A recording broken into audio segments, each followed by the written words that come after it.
everyone, this is Nikki Rowland, and today I have a really quick and easy layout to share for Cocoa Vanilla Studio. I'm using the Great Escape collection, which is just fabulous, and I have used it to death.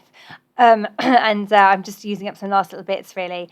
So I had this zigzag paper that I really wanted to use, and I decided to make some cuts. Now my original plan was I was going to cut a large piece and have a large central piece with zigzags top and bottom. But then I decided to cut off a row and then make these kind of lines of zigzags with spaces in between them. So that's what I decided to do, and that's the direction I went in. I have used the yellow paper with all the suns all over it as my background. I'd already cut a circle out of the middle of it, so this was just the border that I had left over. So I've trimmed down my white card and popped that over the top there, so I've got a nice framed white piece of cardstock there. So I'm using Wildlife as my title, which is by Bramble Fox.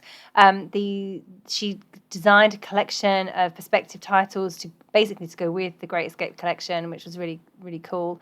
Very travel themed, lovely. I've made lovely layouts with it. So I decided that was my last title I had remaining, so I thought I'd get that used.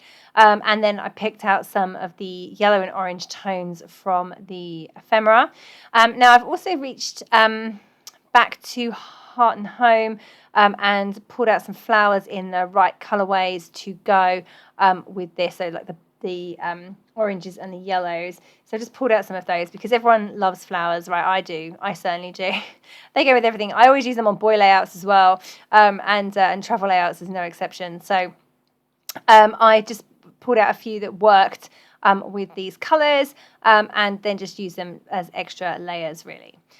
So yeah, I loved all the little semicircles. I've used the semicircle paper on my next layout, and I just thought the little ephemera pieces were really cool.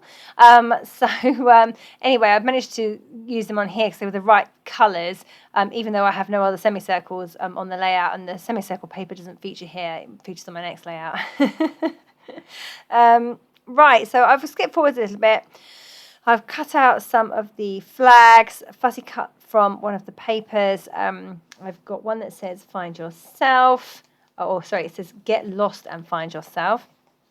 Running wild, and then the little tabs that say let's go on an adventure, and the sun, and then the little cardstock sticker or accessory sticker that is underneath my photo says explore more. So yeah, I'm just building up my little clusters. This layout hasn't got huge amounts on it. It's a fairly basic layout. Sometimes it's good to keep things fairly simple, and I was restricted a bit by the colour scheme that I'd chosen. I'd really stuck to try to go with just the orange and the yellows, so I was a little bit limited on what else I could use. If I brought in other colours, it didn't quite look right. I even ummed and ahed over the semicircles that were pale blue. I wasn't sure about introducing that colour, so you can see that I've covered them up a little bit as well to help with that. But actually, yeah, I've got lots of colours in my photo, so it shouldn't look bad, but I just really wanted to stick with the oranges and the yellows, so that's what I aim to do. So anyway, I've kept things fairly minimal because of that reason, and I'm just adding in a few sequins to my clusters. I've got a couple of chipboard bits in as well. I picked out a black and white hexagon frame because black and white goes with everything, right? And I cut that in half, and I've got a bit above my photo and a little bit bottom left. Sorry for the view of the top of my head there. I'm trying to get my journaling written in zigzag style along the zigzags there. So yeah, just wrote that in there. And then I'm going to finish off with some splatters of black paint, just a few in a couple of areas, not going mad. So because the design is fairly basic, I don't want to overload it. So there we go. That's that complete. It was really quick and simple to make and really quite effective, I think. I love the zigzags. The lines on the zigzag match the background in my photo, so that's pretty cool. I hope you enjoyed it. That was Nikki Rowland for Cocoa Vanilla Studio using the Great Escape collection.